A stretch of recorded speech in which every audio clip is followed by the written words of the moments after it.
Well, the Federal Bureau of Investigation, FBI, will release approximately 2,500 documents relating to Nigerian President Bola Tinubu, according to a court filing. Now, reports gathered that the documents are being released in response to a Freedom of Information Act request filed by Aaron Greenspan, who runs Plainsight, a website that pushes anti-corruption and transparency in public service. The documents are expected to provide more information about Tinubu's time in the United States, including when he entered the country, under what name he entered, and his activities while in the country. The documents are also expected to shed light on Tinubu's alleged involvement in drug trafficking in the 1990s. Now, these documents are scheduled to be released in batches of 500 pages per month, beginning in October. All right. Well, joining me right here in the studio is VOP in-house analyst, public affairs commentator, Cyril Abaku. Good morning to you once again, Yeah, Cyril. yeah, Once again, Cyril. yeah, I did say that you have to stay with me on yeah, this one. yeah. Now, what do you think of the release of these 2,500-page documents from the FBI on the president of Nigeria, current president of Nigeria? Well, clearly, one citizen is not satisfied with what he knows about his president.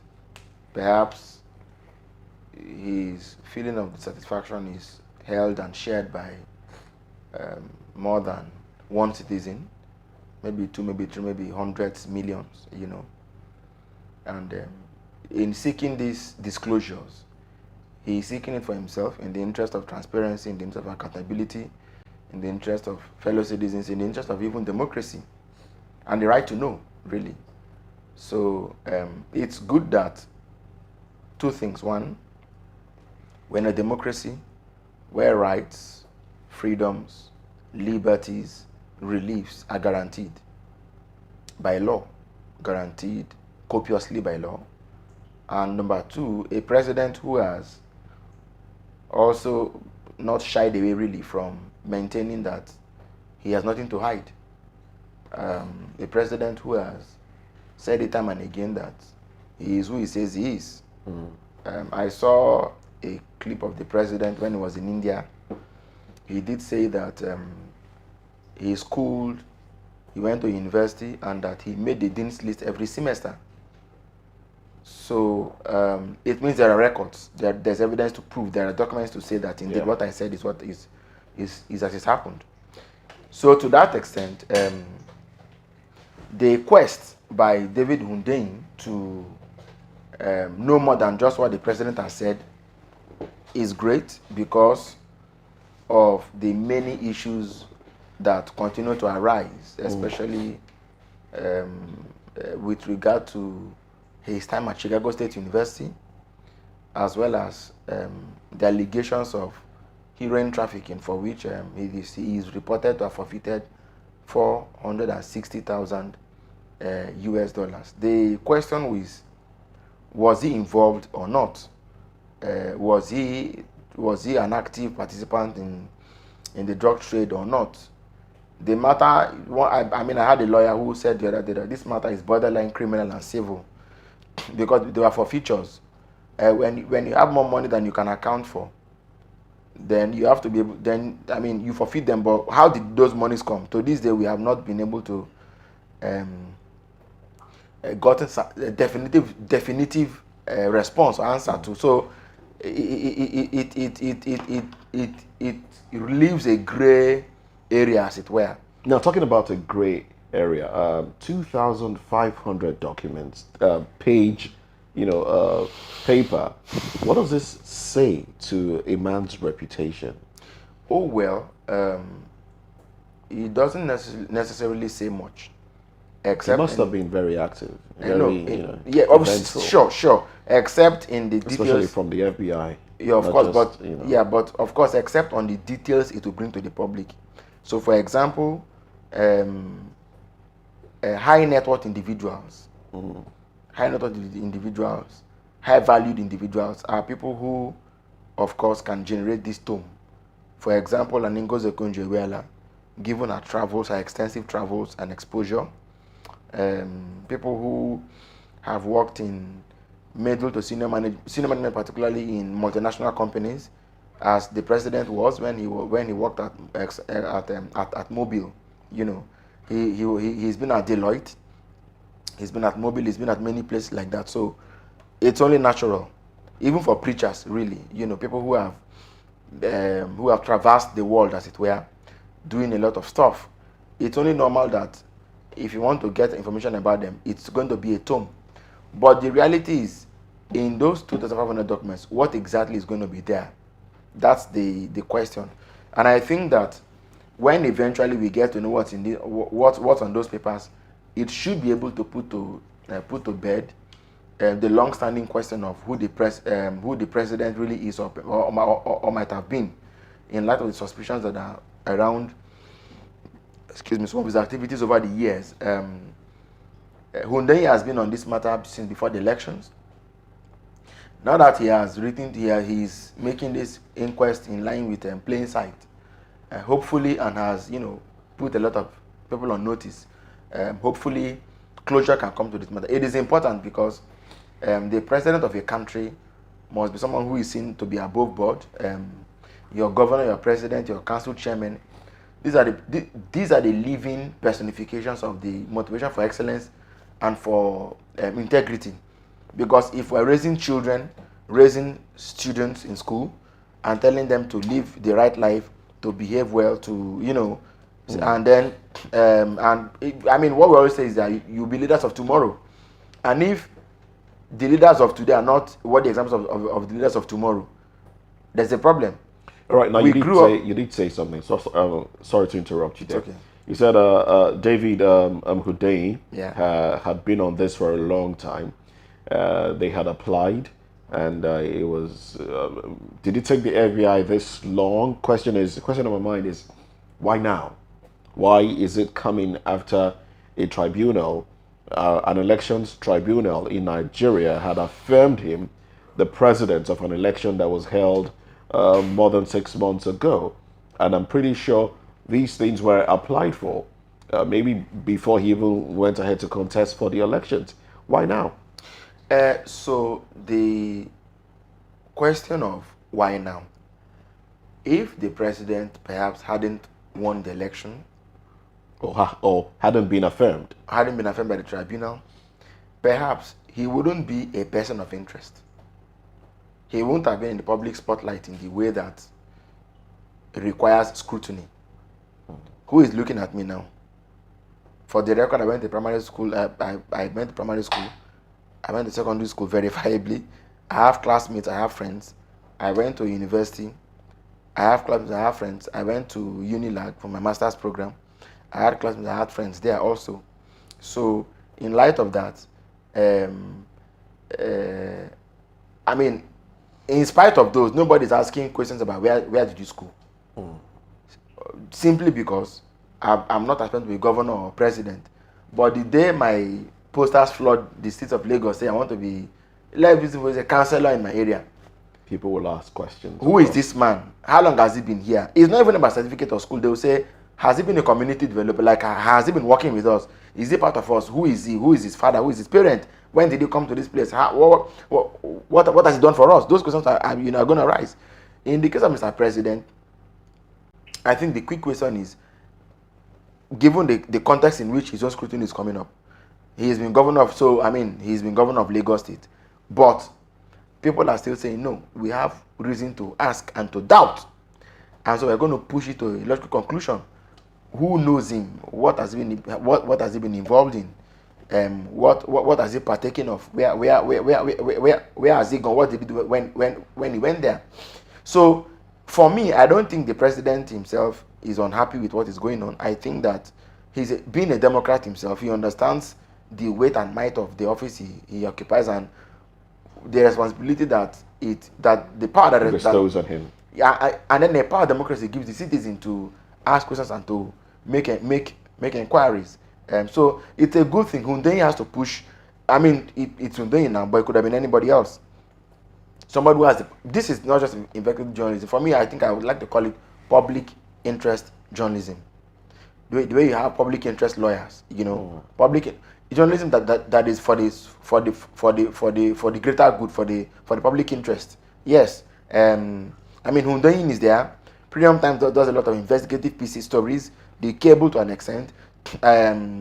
This other young man, Fisa Yoshoyombo, So I mean, it could have been anybody doing this, and I won't imagine that if Hundeyin left that matter today, that matter will die.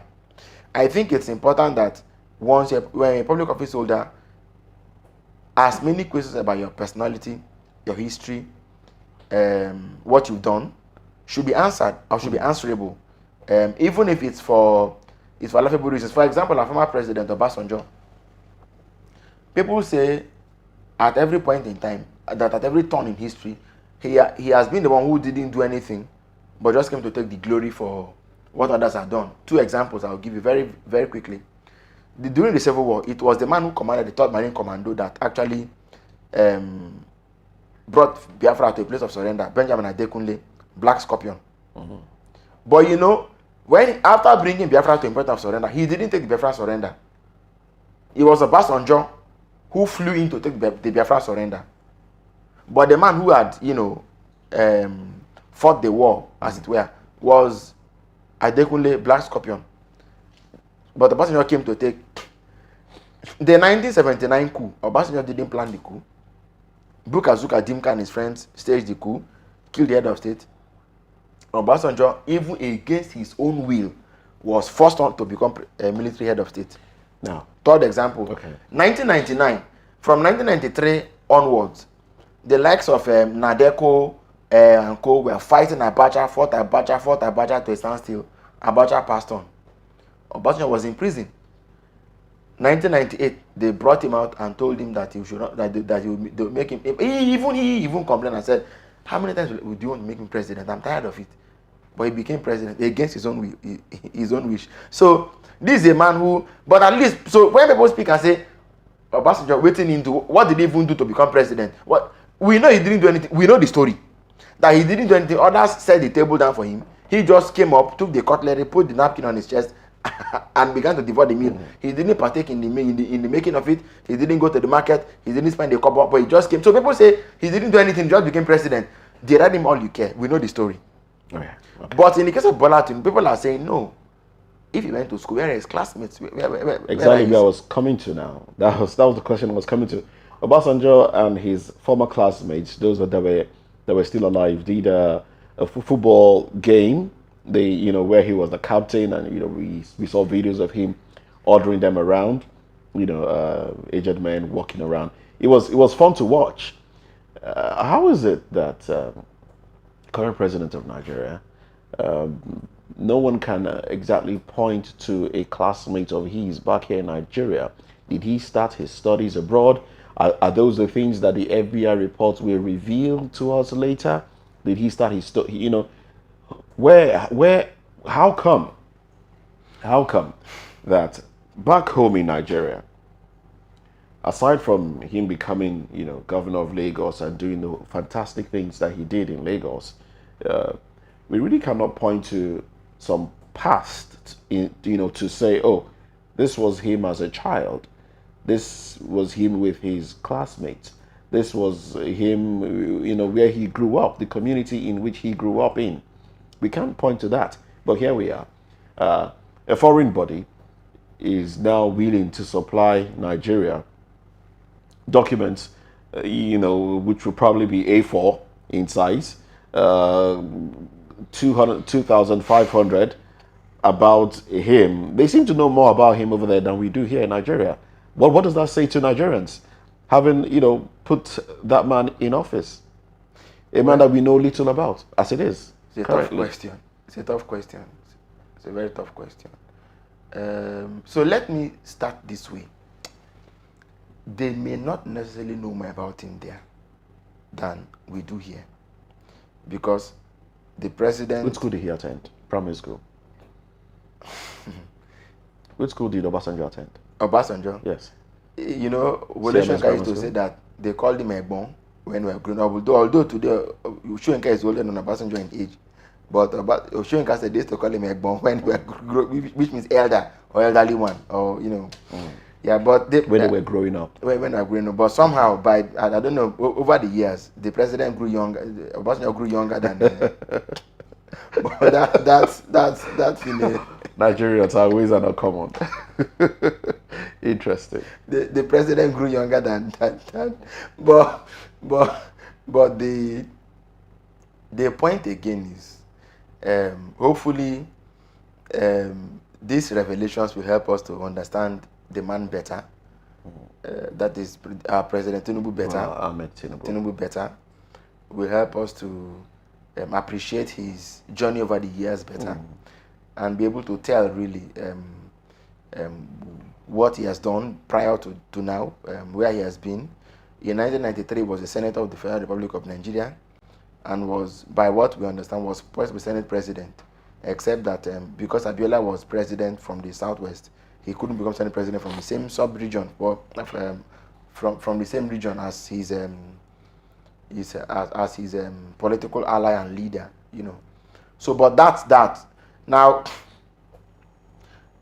the revelations by the FBI will go a long way in dealing with a lot of questions as to, because even if we produce his results, whatever he's doing in Nigeria prior to now, what that will give us are basically the schools he attended, perhaps friends he had, and whatever it is else he has done while in the country. But the bane of the matter is, one, the forfeitures. The forfeitures, one.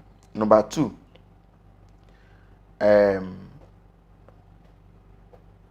claims as to whether he had used aliases in the past, because I think that's part of the concern that some people have. Was he always Bola Tinubu or not?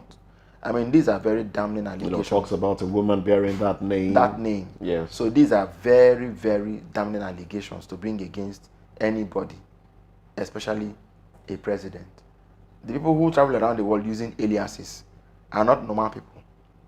So this is not a normal allegation. I mean, people who use aliases are people who are either into underworld activities, or perhaps even government agents, spies and people like that, people who use. So, but I mean, it will be extremely far-fetching to look at your president and say, you've been this and you've been that. From where? But it's not for us. But it shouldn't be, I said, you said, and in the end, nothing. It should be that there's evidence to show whether truly it is true or not. And this is where the Hunde's pursuit comes alive and gains traction and becomes a critical wing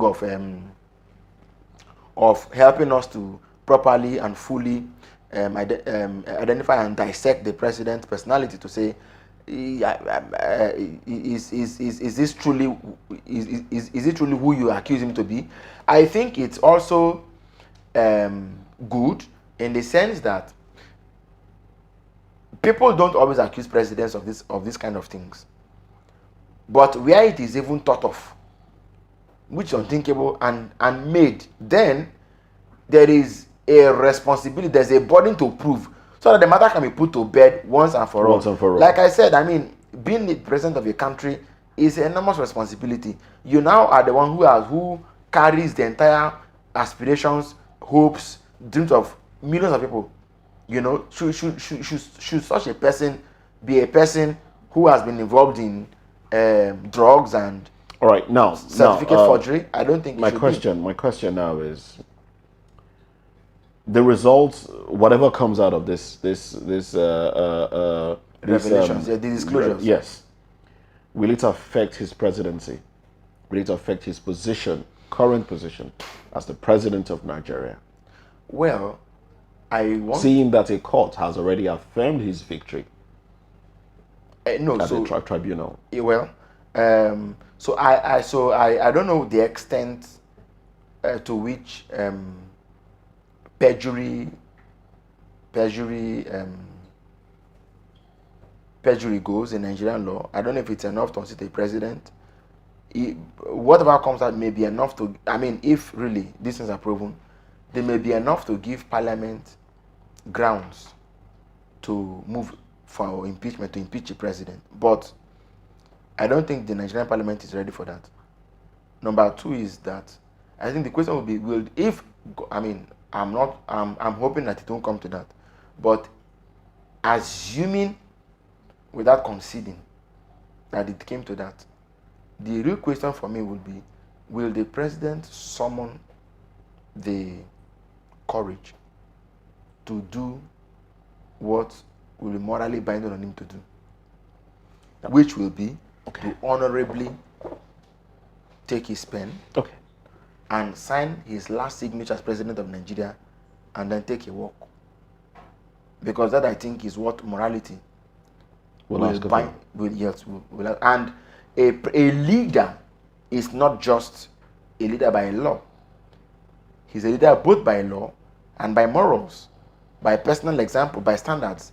So if, assuming it came out, I think that what I would expect anybody to do, whether it's a senator or governor, is that if the case is proven, all right, it will be to now actually do the. I don't think anybody should wait for a court to make a pronouncement, because I suspect that these people are racing against time to get this evidence out and maybe bring it tendered before the Supreme Court or something to say additional evidence we have now shows X, Y, Z. But just put it in the public domain space. Yes, but for what purpose now?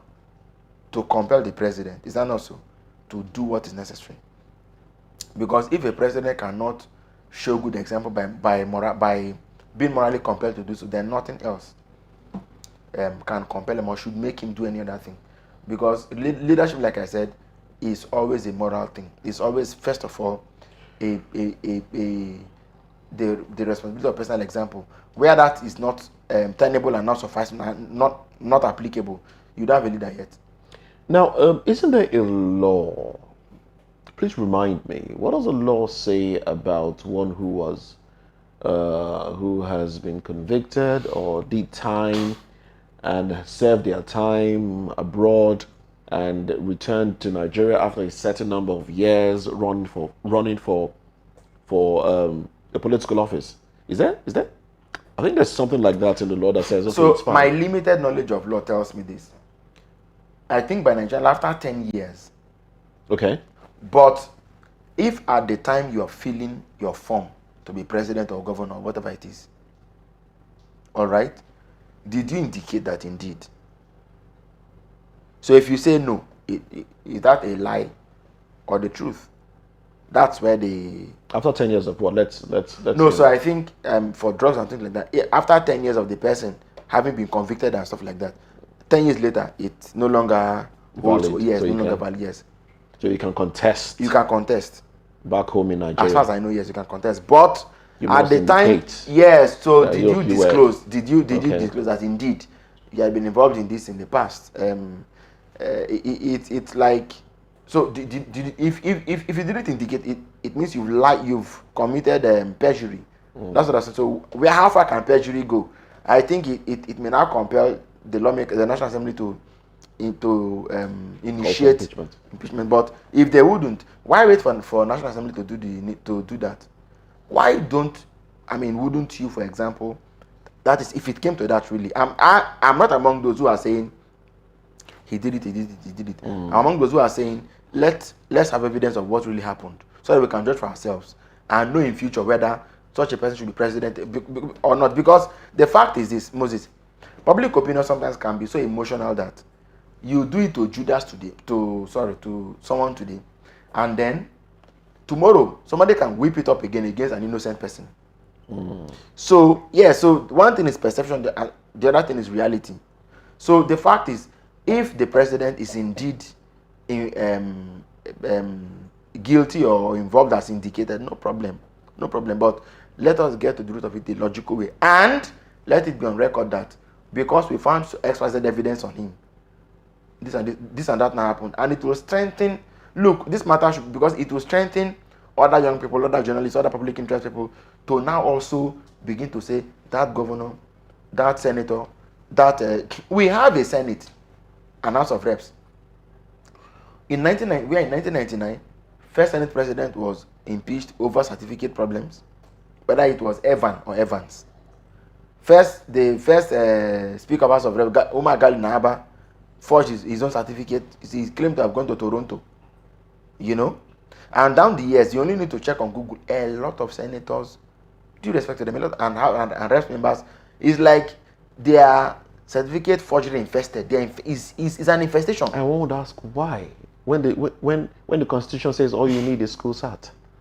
If as at 2016 or 17, the writer from Canada, what's his name, Farouk Perogi, was saying that somebody who was appointed by the president to head one of the most important organs of state forged his PhD certificate. Nobody said anything about it. It passed. The man served out his full time. This man was at the heart of the Nigerian economy. He was a very important appointee of the president. And yet, this same man, this same person, somebody said that the school he listed as where I got this PhD did not exist, or that they were not awarding PhDs in that area. Right, but how would you adjudge his service? The man's service? Yes. No, of course. Did he do a good job? I can't say that. Okay. But I do know that he had performed that same function at the state level before he was appointed to do that same job at the federal level. So when you have journeymen of this kind heading institutions, why will people who are I mean it's like telling people there's a shortcut to this place. Don't bother yourself. And they have that disciple people who are full copying examples, and so it may be with us for a long time, except we have a leader who comes up and says no, this can't continue, and begin to put them on trial and jail them for perjury. Except that begins to happen. Another case of perjury that happened, this is without prejudice to the case against the president. I'm not saying he's guilty. Yes, of course. Yeah. There was a man, one West, is it Sam Aluko also, that came and gave details of how he and a governor had been involved in perjury, and how he was the one who gave, I don't know if you remember the story, Governor Ayafai Oshofekiti. That man, he went on Channel TV and said a lot, gave graphic details of everything they did. The matter ended, that his breath was all that. The matter ended there.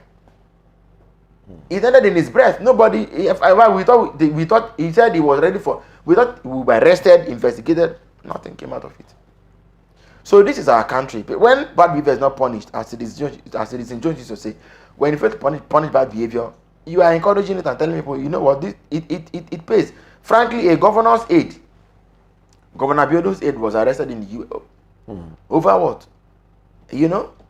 So fraud activities. Somebody who was caught in a pilfering, that is petty theft, in a supermarket, in a shopping mall, became governor.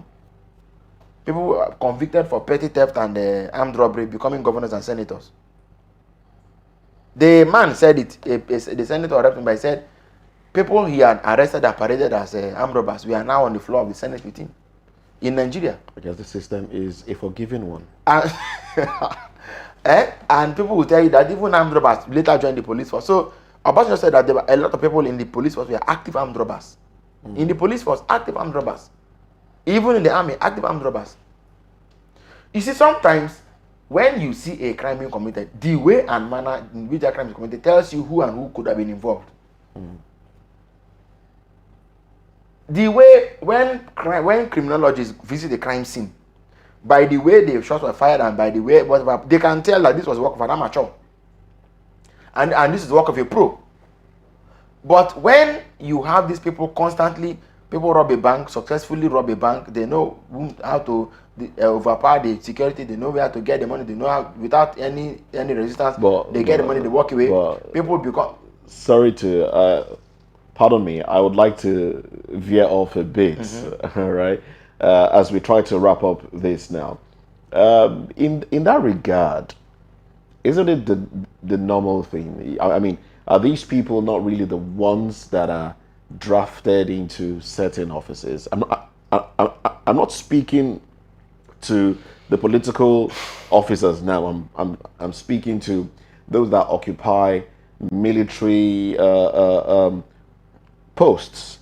Are they not the ruffians, the rugged ones that occupy such posts and excel in them?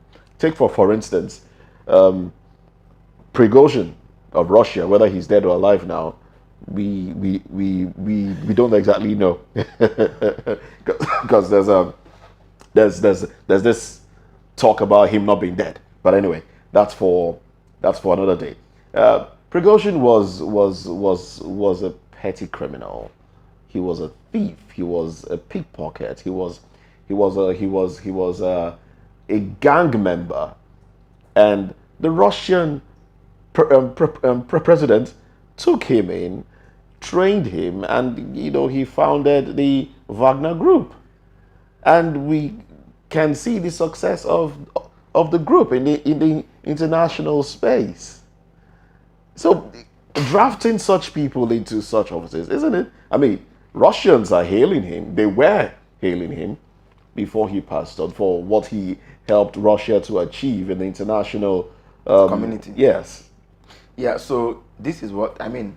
The age-old unspoken truth is that there is a philosophy of governance or state management of statecrafts, in which sometimes governments will allow,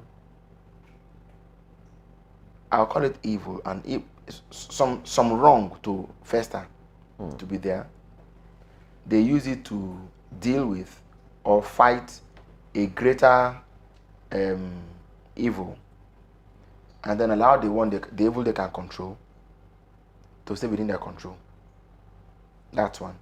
Number two, in the context of the Nigerian situation, there are the staff officers, the senior officers, and then there are the non-commissioned, is that what they call them, NCOs or so. So I think that, I don't expect a captain, a major, given what they earn in Nigeria, to take up arms again. It doesn't need it. But we've seen them involved in trying to move 500 million naira, trying to move billions of monument to fight Boko Haram and the embezzling. We've seen those. So their own is on another level, right? The people who do those things are the korofos you see on the road. But you see, Moses, as we wrap, there was a story somebody always tells me about a bank robbery in which the armed robbers went to the bank, took maybe 500,000 naira, put it in the Ghana must go, killed them, and then they took off. Then the manager came and checked how much they took and put 3 million. So the armed robbers saw the story on TV that he stole 500,000 and was very angry with the bank man. He was very angry. So why would you lie on me? Because they were lying up. They were lying on it. I think where we are today in our country is not a very good place. And that's why government lacks the will to fight corruption. Because when you come into office knowing that you didn't have everything it took to be there, you'll be careful not to offend people so that they don't move against you. That's where we are. And there's a likelihood of packing only those that think like you, that are in your boat, that have your same kind of history, the same kind of record to work with, so that in numbers you can find strength. It's a pity. And this way you capture the state, you capture power, and you can dictate to institutions what to do. But we hope that, again I say, the president is making some tough decisions for the country. The international community has embraced him. America, India, everybody has welcomed him. And we hope that the good intentions he has for Nigeria are fulfilled, are achieved. But without prejudice to his person and to his purpose and to his mission, let it be that Unde's work is also done and comes to light. No leader is bigger than his country. If you're not fit for the post, you can take a walk. You take a walk. Nixon did it in the U.S. during Watergate. You take a walk. It is as men continue to know that the state is greater than them, that the state continues to rise greater and greater. So we hope that this matter is sooner brought to bed than All right, so final question now. Final question. What does this speak to the position of agencies in Nigeria, like the DSS? If we are having to apply to the FBI to get information about an individual who is occupying a very sensitive position in the country, what did the DSS do to get information about political office holders, especially one occupying the position of the presidency in Nigeria before he got to that position? Shouldn't there have been certain reports before we now say, okay, this person is approved to run? No. This is the way it works. I'm not sure if anybody wrote to the DSS. Number one. Number two, I'm not also, because how the DSS works is that when people, senators, ministers, whosoever that is about to be sworn in or appointed, when the sitting president transmits, those names are transmitted normally to the DSS to run their checks. The likes of Rufai and co, right, could not become ministers because DSS said they had something against them. Beautiful. So the question is, when Bola Tinubu was nominated to be candidate of the APC, to whom did DSS furnish or supply a docket on the president? If at all such a docket was present, the NSA would have, former NSA should have been given a copy. The president's attention should have been brought to it. The rest of EFC, ICPC. The fact that anything like that was not raised gives the ostensible conclusion that they found nothing incriminating on the president. Okay. In which, so we cannot compare. So in which case, if the FBI comes up with the contrary, then we'll have questions to ask. Otherwise, if it was that they knew and fed the presidency with whatever it was they had, and the president knew, then the burden of criminal negligence now falls on President Buhari and Babangana Mungunu. All right. So these are the things. These are the ways to to look. Buhari has said nobody should call him. No, he never start. he never start. You are president for 8 years, and we should not call you. He said nobody should call. When things go awry. Yeah, we should. He should pray that nothing comes up that will warrant us calling. Otherwise, he will be called upon to come and answer for whatever it is he has done in the president. All right. Thank you very much, Cyril. Well, up next on VOP this morning, after many years of restricting Nigerians, UAE finally lifts its visa ban. Well, more details when we return.